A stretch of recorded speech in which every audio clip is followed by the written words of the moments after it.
Hello friends, welcome to infinite commentary. நாம் host இன்னைக்கு stranger திங்கில் இருக்கக்கூடிய ஒன் ஆஃப் தி இம்பார்ட்டன்ட் கேரக்டரான லெவனுடைய ஆரிஜினை பற்றி தான் பார்க்க போகிறோம். அவங்களோட பவர் என்ன, அவங்களோட வீக்னஸ் என்ன, அவங்களோட மைனஸ் என்ன, அண்டில் தென் அவங்க என்ன மாதிரி எங்கேருந்து உருவானாங்கன்றத மொத்தமாக பார்த்துருவோம். அதுக்கு முன்னாடி நம்ம சேனலை சப்ஸ்கிரைப் பண்ணிட்டு பக்கத்தில் இருக்கிற பெல் ஐக்கான் கிளிக் பண்ணிக்கோங்க. சரி வாங்க, இப்போ நம்ம வீடியோக்குள்ளே ஃபாஸ்ட்டாக போய் மொத்தமாக ஆரம்பிச்சிடலாம். 1960s அமெரிக்காவுக்கும் ரஷ்யாவுக்கும் மிகப்பெரிய யுத்தம் நடக்குது, அதாவது வார் நடக்குது. ஸோ இந்த கோல்டு வாரில் பார்த்தீங்கன்னா யார் பெருசுன்னு இருக்கிறதுக்காக பயங்கரமாக அடிச்சுக்கிறாங்க. ஸோ இதுக்காகவே ஏகப்பட்ட மிஷன்ஸ் அண்ட் சீக்ரெட்டான ஆப்ரேஷன் நடக்குது. அதில் ஒன்று முக்கியமானதான் எம்கே அல்ட்ரா ஆனது டாக்டர் பென்னர் தலைமையில் நடந்திருக்குது. இந்த டாக்டர் பென்னர் இருந்துக்கிட்டு ஒரு மிகப்பெரிய பயாலஜி வார்க்கில் கிரியேட் பண்ணுறது தான் இவங்களுடைய கான்செப்டாகவே இருந்திருக்கு. அந்த பக்கம் ரஷ்யா என்ன பண்ணுறாங்க, முடிஞ்சா ஒட்டு கேட்குறது ஒரு வாரை கிரியேட் பண்ணுறது தான் இருந்திருக்கு. அப்போதான் இந்த பக்கம் ஹென்றி கீழே இருக்கிற ஒருத்தவன் தன்னோட கைனட்டிக் பவரை வச்சு தன் குடும்பத்தையே கொண்டான்னு இருக்கிற விஷயத்த டாக்டர் பென்னர் தெரிஞ்சுக்கிறாரு. இவங்க வர இந்த பயாலஜிக்கல் வாரை பயங்கரமாக ரிசர்ச் பண்ணிருக்கிறதுனால இவனையே தான் டேக் ஓவர் பண்ணிக்கிட்டே இவனை பற்றி நல்லா ரிசர்ச் பண்ண ஆரம்பிக்கிறாங்க. சக்திகள் அவனுக்கு எங்கேருந்து எப்படி கிடச்சிச்சின்னு இருக்கிறதா பயங்கரமாக ரிசர்ச் பண்ண ஆரம்பிக்கிறாங்க. என்னுடைய பிளட்டை யூஸ் பண்ணி எம்கே அல்ட்ராவில் ஒரு புதுசான ப்ராஜெக்டை தொடங்குறாங்க. அது அப்படி என்ன விஷயம்னா, புதுசான ஹென்ரிக்கில் கிரியேட் பண்ணுறது, அப்படி இல்லைன்னா அவங்களுக்கு தெரிஞ்ச குழந்தைங்களுக்கு அந்த பிளட்டை கொடுத்து ஒரு சூப்பர் பவர் இருக்கிற ஒரு ஆர்மியை கிரியேட் பண்ணுறதா இருந்துச்சு. கவர்மெண்ட்டுக்கு கீழே நடக்கக்கூடிய இந்த ஒரு ப்ராஜெக்டில் ஏகப்பட்ட குழந்தைங்களை அது மாதிரி உருவாக்கி தன் அம்மா அப்பா கிட்ட இருந்து கொண்டு வந்து பிரித்து தன்னை அப்பாவாகவும் தன்னை ஒரு பேரண்டாகவும் சொல்லி இந்த பக்கம் பிரென்னர் ஆனவர் வளர்த்துக்கிட்டு இருக்கிறாரு. ஒரு பெரிய ஒரு ஆர்மியை இந்த பக்கம் கிரியேட் பண்ணிட்டு இருக்கிறாரு. அப்படி இருக்கும்போது தான் டெரி ஐஸ் அப்படின்னு இருக்கிற ஒரு பொண்ணை ஆண்ட்ரலச்சின்னு இருக்கிறவரை காதலிச்சு எப்படியோ கர்ப்பமும் ஆயிடுறா. ஆனால் இங்கே அவள் கர்ப்பமானது அவளுக்கே தெரியாது. அப்படி தெரியாத காரணத்தினாலேயே இவ வாலின்றா இந்த எம்கே அல்ட்ரான் இருக்கிற ப்ராஜெக்டில் இன்வால்வ் ஆயிடுறா. அதை தொடர்ந்து ஏகப்பட்ட ரிசர்ச் ஆனவ இவ மேலே செலுத்தப்படுறதுனால அவள் வயிற்றுக்குள்ளே இருக்கிற குழந்தைக்கு இது மிகப்பெரிய அளவில் பாதிக்கப்படுது. எல்லா விஷயங்களும் தெரிஞ்சுதான் டாக்டர் பிரென்னர் பண்ணிக்கிட்டு இருப்பாரு. ஆனால் இவங்க ஹஸ்பண்டுக்கு இதை தெரிஞ்சிடக்கூடாதுன்னு இருக்கிறதுக்காக வேணுக்குனே கவர்மெண்ட்டில் இன்வால்வ் ஆகி அவங்க ஹஸ்பண்டை வேற ஒரு இடத்துக்கு அமுச்சு விட்டுருவாரு. அவங்க ஹஸ்பண்டான ஆண்ட்ரோவேஜ் தன் காதலி கர்ப்பமாக இருக்கிற விஷயம் தெரியாமலே அந்த போரில் போய் சண்டை போட்டு பாவம் இறந்து போகிடுறாரு. பிரென்னர் ஒரு மாசத்துலேயே அவள் வயிற்றுல இருக்கிற குழந்தைங்க 1971 வெளில எடுத்துருவாரு.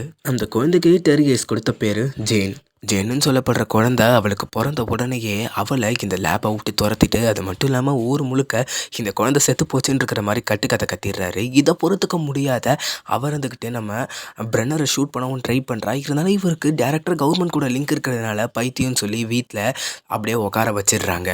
இப்போ ஜேன்னு சொல்லப்படுற குழந்தை டாக்டர் பிரென்னர் கையில் வந்தோடனே அவளுடைய அந்த ஜேன்னு இருக்கிற பேரை எல்லாம் கம்ப்ளீட்டாக மறைச்சிட்டு அவர் 11வது டெஸ்ட் சப்ஜெக்டாக, அதாவது 11 இருக்கிற நேமை கொடுத்து அவளை அது மட்டும் இல்லாமல் தன்னை ஒரு அப்பா ஃபிகராக ப்ரொஜெக்ட் பண்ணிவிட்டு அங்கே அவளுடைய பவர்ஸை கொடுக்க ட்ரை பண்ணுறாரு. அதாவது இவருக்கு என்ன பண்ணுறாருன்னா, அவங்களுடைய பவர்ஸை எல்லை வரைக்கும் கொண்டு போகிறாரு. அப்போதைக்கு அவர்கிட்ட மொத்தம் 16 செட் சப்ஜெக்ட் இருக்குது. அதில் 11ஓட பவர் ரொம்பவே சுப்பீரியராக இருந்திருக்கு. இவளோட பவரானது ரொம்பவே தனித்துவமாக இருக்கிற காரணத்தினால சின்ன குழந்தைன்னு கூட பார்க்காம இவளுக்கு ஏகப்பட்ட ட்ரீட்மெண்ட்ஸ் கொடுக்கப்படுது. அதில் மைண்ட் லெவலில் இவளை ஸ்ட்ராங் ஆக்கணும்னு இருக்கிறதுக்காக ஒரு பூனையை கொள்ள சொல்கிறாங்க. இவ போங்கடாடே அப்படின்னு சொல்லி கூட்டு பூனைங்களே அடித்து சொருவை வச்சு சாவடிச்சிடுறாங்க. மோஷன் அப்படின்னு இருக்கிற ஒரு விஷயம் தான் இவளுடைய பவருக்கு ரொம்ப பூஸ்டப்பாக இருக்கிறத ஹென்றி கில் நோட் பண்ணிடுறாரு. இப்போ வரைக்குமே ஹென்றி கில் இருக்கிற ஒரு பர்சன் நம்பர் 1 டாக்டர் பிரென்னர் கீழே கட்டுப்பாட்டில் தான் இருக்கிறாரு. ஆனால் 11 கூட சேர்ந்து எப்படியாச்சும் இந்த இடத்த விட்டு தப்பிச்சிடலான்னு சொல்லி அவர் கழுத்தில் இருக்கக்கூடிய அந்த சிப்பியுமே ரிமூவ் பண்ணி அங்கே இருக்கக்கூடிய எல்லா குழந்தைங்களையும் கம்ப்ளீட்டாக கொண்டுறாரு. இந்த விஷயம் நம்ம 11க்கு சுத்தமாக பிடிக்காதனால ஹென்றி கீழே அடித்து தூக்கி போட்டு அவளை அப்சைட் டவுனுக்கு அடித்து நவுத்தி விட்ருவா.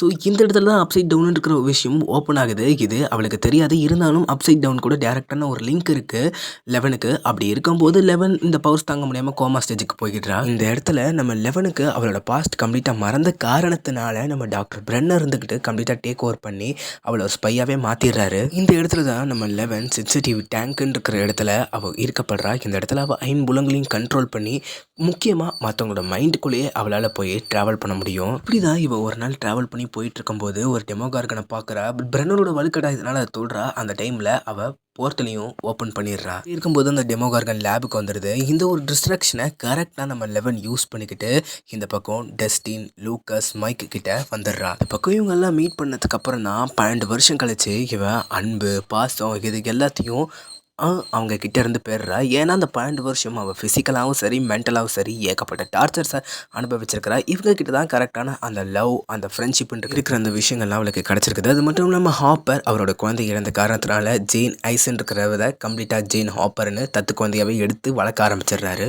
இவ என்னதான் எங்கே இருந்தாலும் இவரோட பவர்ஸ்க்கும் இவரோட ஸ்ட்ரென்த்துக்கும் அளவே கிடையாது. ஸோ அதனால ஸ்ட்ரேஞ்சர் திங்ஸில் ஒன் ஆஃப் த இம்பார்ட்டன்ட் கேரக்டராக நம்ம லெவன் இருக்கிறா. அந்த பக்கம் அவளுக்கு இருக்கக்கூடிய மிகப்பெரிய பவரே டெலிகைனட்டிக் பவர் தாங்க. இதை வச்சு ஒரு உயிருள்ள ஆப்ஜெக்டையும் உயிரில்லாத ஆப்ஜெக்டையும் கண்ட்ரோல் பண்ண முடியும்.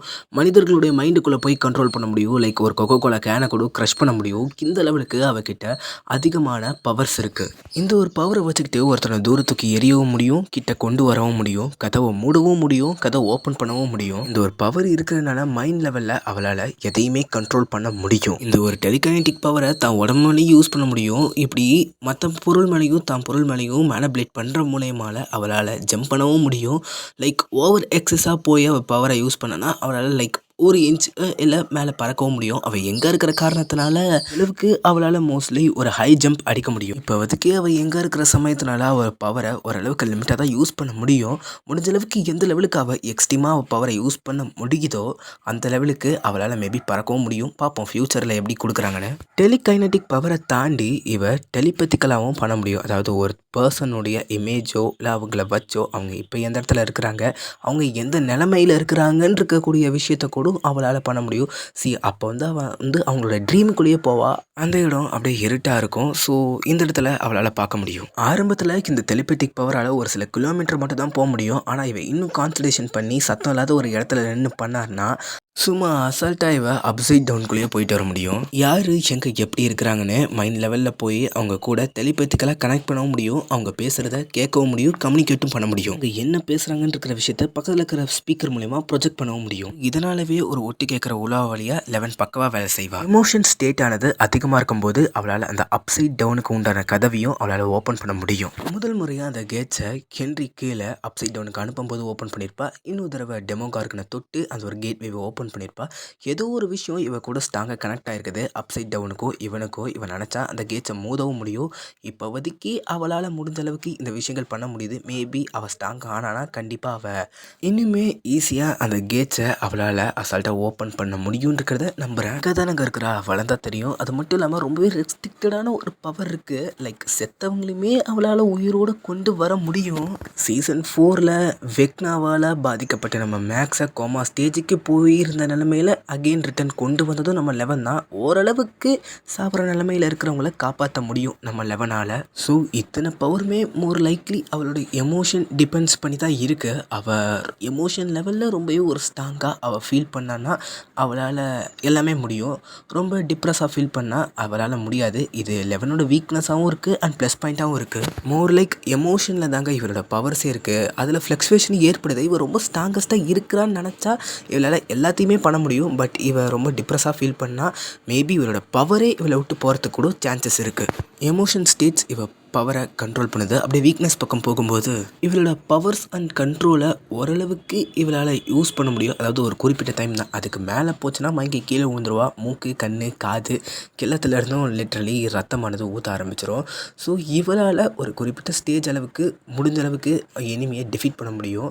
அதுக்கு மேலே அவளால் முடியாது. ஸோ யோசிச்சு பாருங்கள். யூஸ் பண்ணிக்கிட்டே இருக்கும்போது மயங்கி கீழே விழுந்தானா எதிரி என்ன பண்ணுவான்? அசால்ட்டாக போட்டு தள்ளிட்டு போயிட்டே இருப்பான்.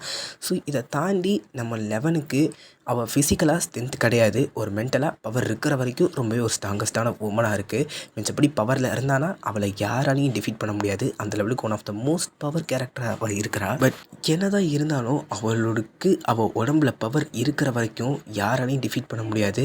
ஆனால் அவளுடைய பவரானது குறிப்பிட்ட டைம் மட்டும்தான் இருக்கும். அதனாலேயே அவளுக்கு ஹியூமன் வீக்னஸ்ன்னு இருக்கிற ஒரு விஷயம் இருக்குது. அவள் ஃபிசிக்கலாக ஸ்ட்ரென்த்தும் கிடையாது. ஸோ இந்த ஒரு பவர்ஸ்னாலேயே அவள் இந்த யூனிவர்ஸில் ஒரு தனித்துவமான ஒருத்தவளாக தெரிகிறா.